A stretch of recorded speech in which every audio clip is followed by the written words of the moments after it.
choices that we make that define us, and there are moments that we hope never will. My passion for storytelling and human potential brought me to become a speaker, published author, a coach, and I think I was about 10 years old or so when I first heard what I think was an inner voice say to me, "Go to Los Angeles." Now, mind you, I was born and raised in Italy, so at the time, I didn't even know where Los Angeles was, in a movie somewhere on a map, but for whatever reason, I chose to listen to that inner voice. And now at 44, I've lived in LA half my life and absolutely love it. And it was in LA a couple of years ago that I was invited to do my first TEDx talk. Anyone here love TED? Great organization, right? And the theme for that day was living a life of purpose. You're welcome to check it out.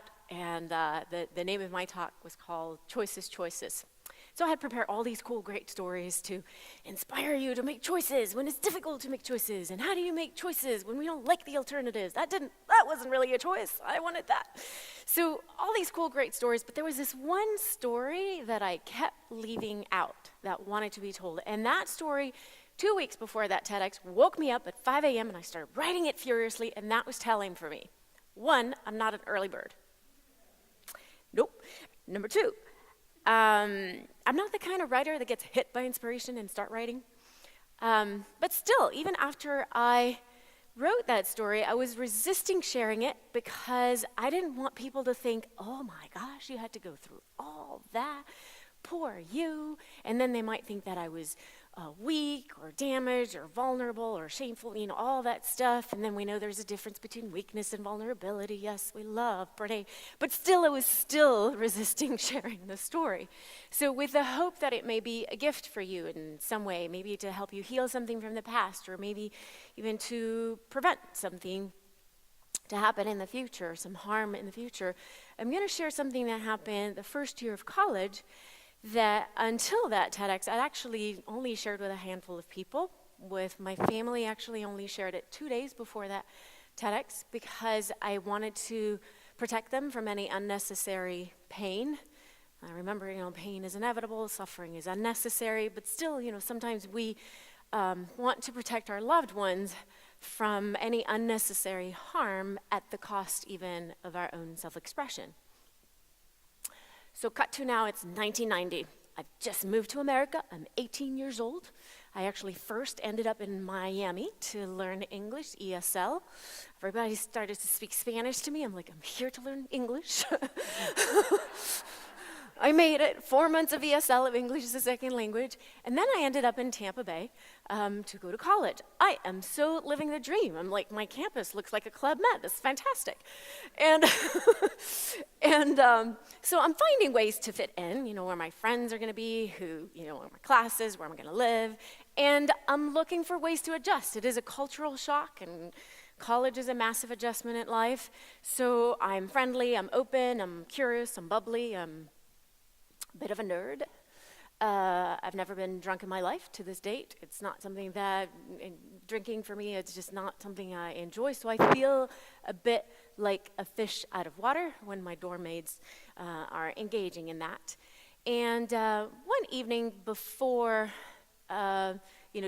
different parties, you go find different dorms. And so I find myself in the dorm of one of the other international students who, like me, is from Europe. And before I can comprehend what is going on, even after repeatedly saying no, he raped me.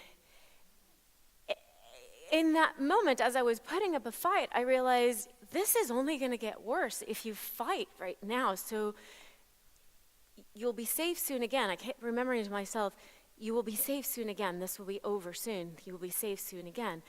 And I don't know if it was because of the cultural differences, or I haven't quite yet learned the campus police and how that works, and I don't know how my family can help me from thousands of miles away, and I certainly don't want anyone to say to me, "What did you get yourself into?" and possibly take away my dream, my vision, my purpose for just having moved to America. I never reported the rape. And on the walk back to my dorm, in the shock and the disbelief, I was like, you can never be a victim. You can never let this happen again. From now on, you only make choices that keep you safe. And so I basically said, never again. Put it under the rug, never again.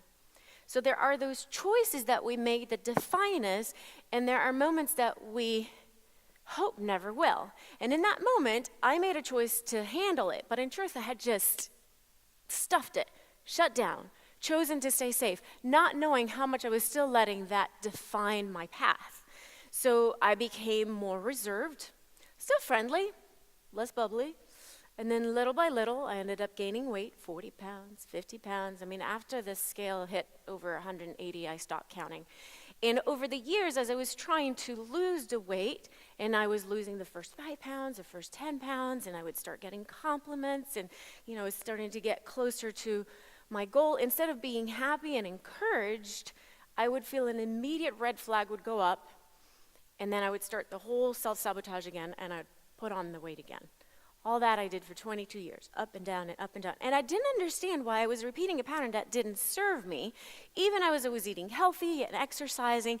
I didn't understand that I had equated being healthy and fit with being in danger. Cut to now 2010. I've been living in LA. I've loved my life. My coaching clients are awesome. And, just living my dream. My dog, Wellington, helps me heal something that I thought I had handled. He's just like the big 80-pound fluff of love, big golden doodle. And he's got a skin condition. The vets can't quite figure it out. So I did something we do in LA. I brought my dog to a healer. For our dogs, we'll do anything. We'll try that.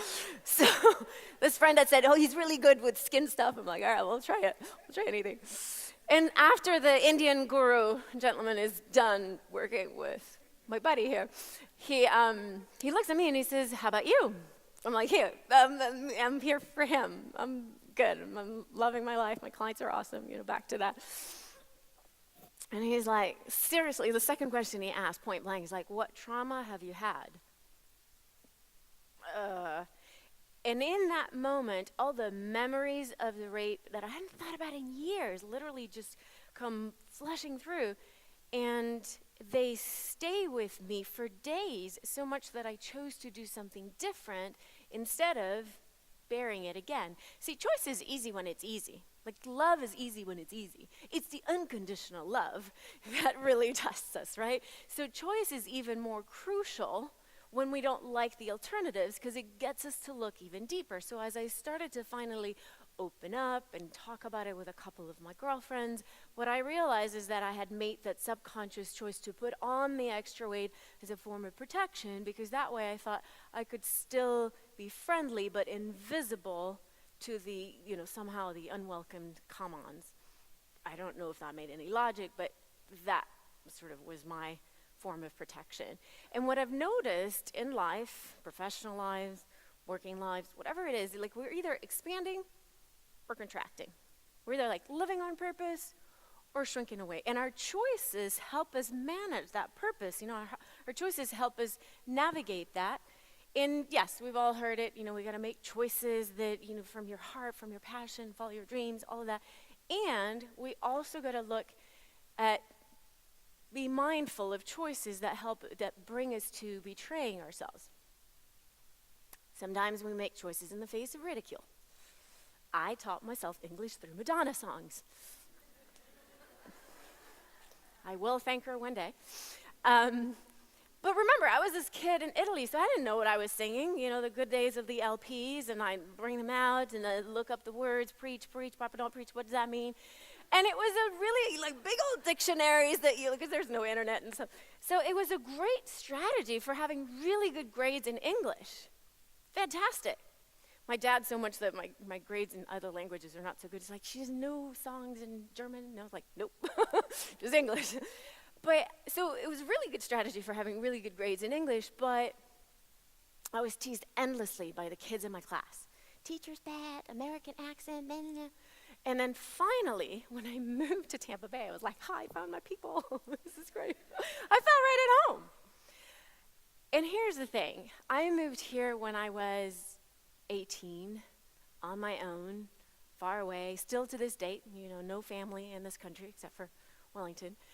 And it was lonely at times. When you move far away from your family, or even you move from Pittsburgh, some of you have moved far away and close, and it's lonely at times. But for me, I knew I had to be here. That was my choice, because I knew I had to be here to be able to tell stories that make people laugh and make people cry and make people think and make people live in inspired action. I just knew I had to be in America for that.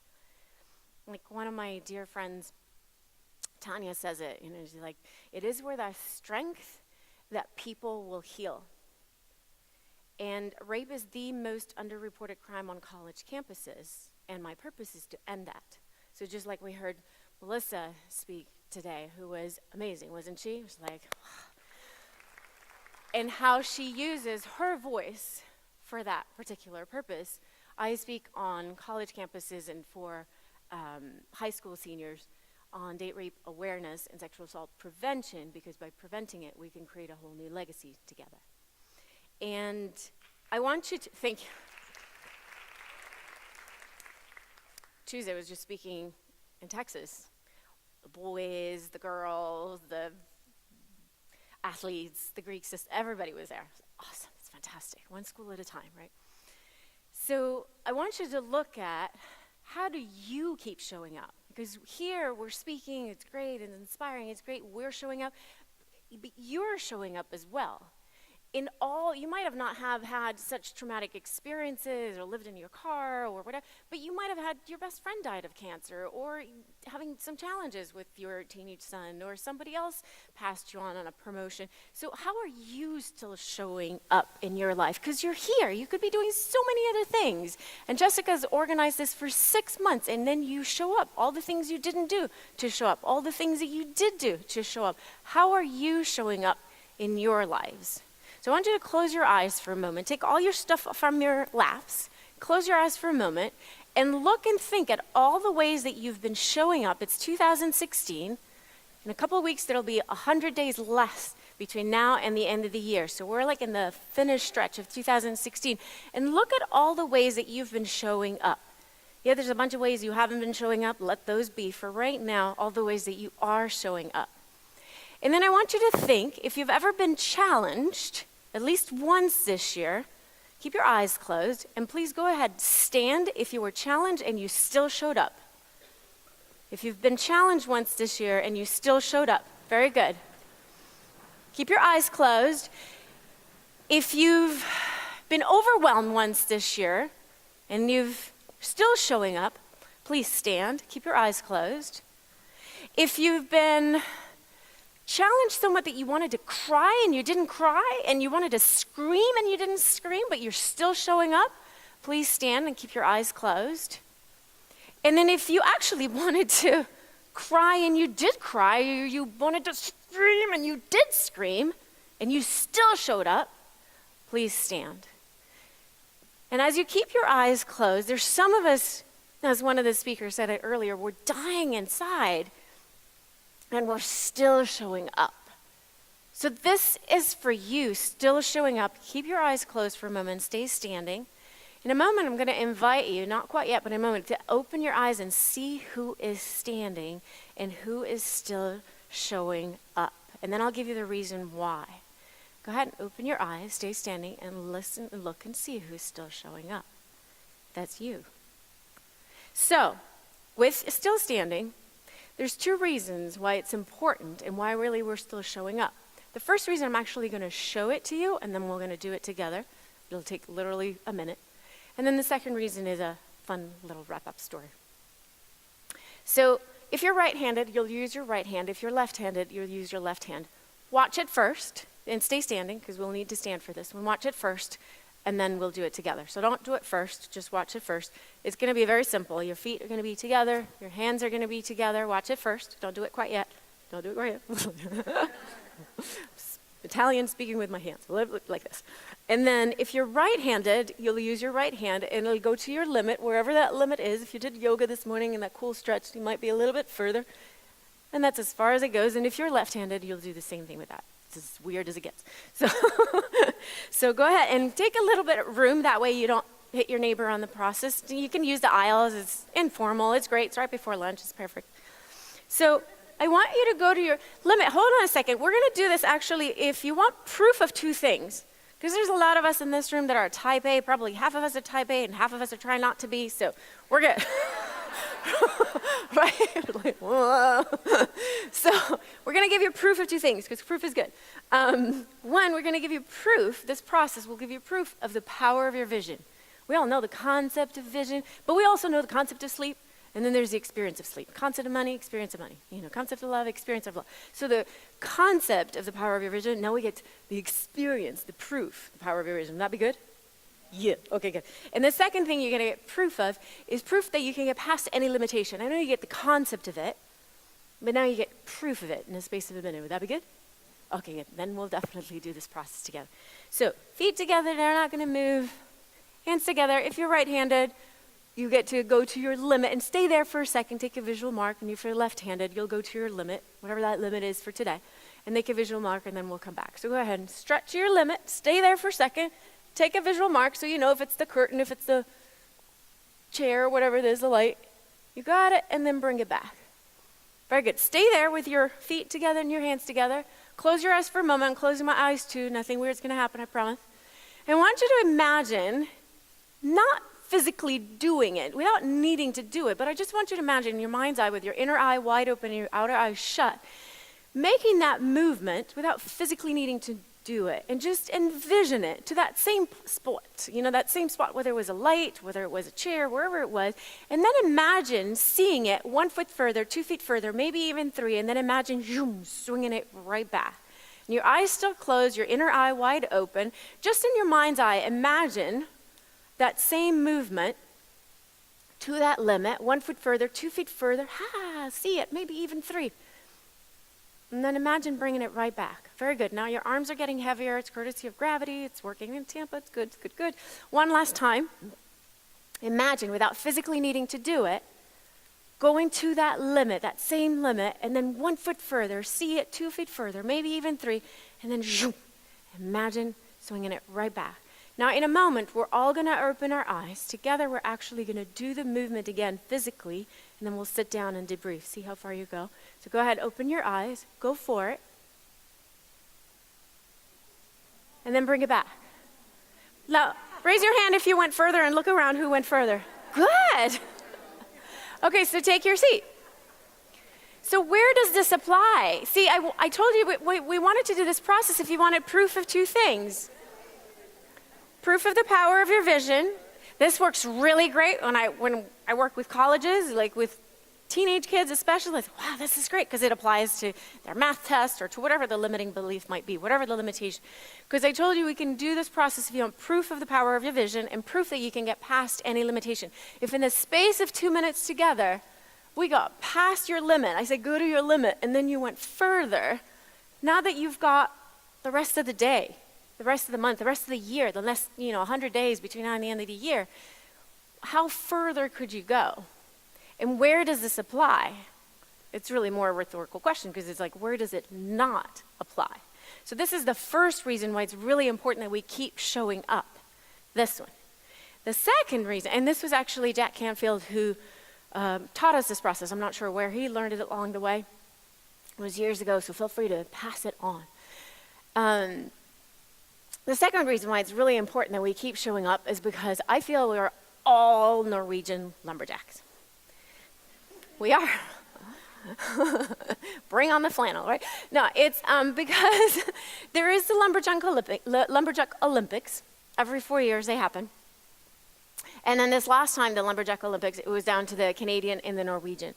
And how it works is basically whoever chops the most wood is the one that gets the trophy. So they start at 8 a.m., they chop wood, they chop, they end at 4. The one that has more pieces of wood chopped gets the trophy. So as they start, the Canadian and the Norwegian, they chop, and then the Canadian hears the Norwegian stop at 8:50, and then at 9 o'clock, as they continue going, the Canadian hears the Norwegian pick up again, and they chop at the same rhythm. Every hour for 10 minutes, the Canadian hears the Norwegian stop. So at 4 o'clock, I was like, trophy is mine. The end time, most chopped wood gets the trophy. When they give the trophy to the Norwegian, the Canadian's like, how'd you do that? For every hour, I heard you take a break for 10 minutes and we were chopping at the same rhythm. How did you chop more wood than I did? And the Norwegian guy says, the Norwegian lumberjack says, well, it's pretty simple. You kept chopping. I was sharpening my axe. And this is what you ladies are doing here. This is what Jessica has created for us here, the opportunity to sharpen our axe. How easy is it to just keep going, keep moving, keep going, and then one more load of laundry, one more deal on Expedia, one more, because there is a deadline on the thing, and then we're just exhausted. So as I am about to send you to lunch, I want to leave you with one tool that will help you with whatever the thing is for you that will help you. And for me, that's how it helped me lose the first 20 pounds and then finally losing the rest and keeping it off. It's something very simple that I use at the end of each year between September and December. In those last 100 days, I lost the first 20 pounds and actually doubled my business because I was always like, I'm too busy to exercise, I'm too busy to exercise. And I shifted it to I'm too busy not to exercise with this tool.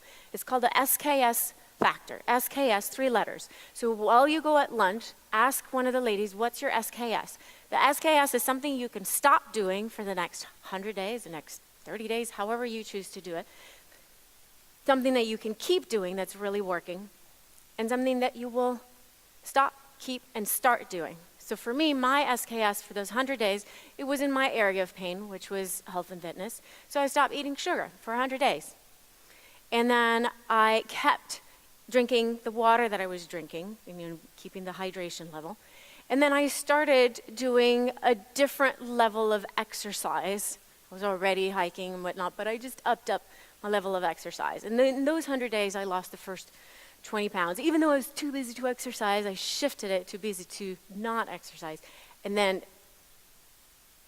and then doubled my business in those as a bonus. It was totally unexpected. So with your SKS, and it's something that I invite you to come back from lunch on time as well, because our keynote speaker after lunch is one of my dearest friends, amazing lady, Alexis Cara. Her and I together, actually, we always co-lead as part of our women's group, the Get My Body Back. And that's between September and December, and really looking at what would allow you to finish the year strong. Maybe it's extra sleep, maybe it's a little meditation. For me, it was my weight. For someone, it might be the number of drinks that you choose to have every week. Whatever it is that allows you to get your body back. So I want to thank you for allowing me to share today, because my purpose is to live, to learn, and to empower, and I appreciate the opportunity to do that. I'll be available for questions. I'll personalize my copy of the book. I'll give you a one-on-one session if sometimes it's uncomfortable to do in public. I'm happy to waive the fee completely as a gift to Jessica and as a gift to you, if that's something that would support you, because you make a difference even more than you know. And I don't want you to have anything in the way that allows you to live that purpose. So as you make a difference even more than you know, keep sharing your light, because the world needs you. Thank you. Thank you, Jessica.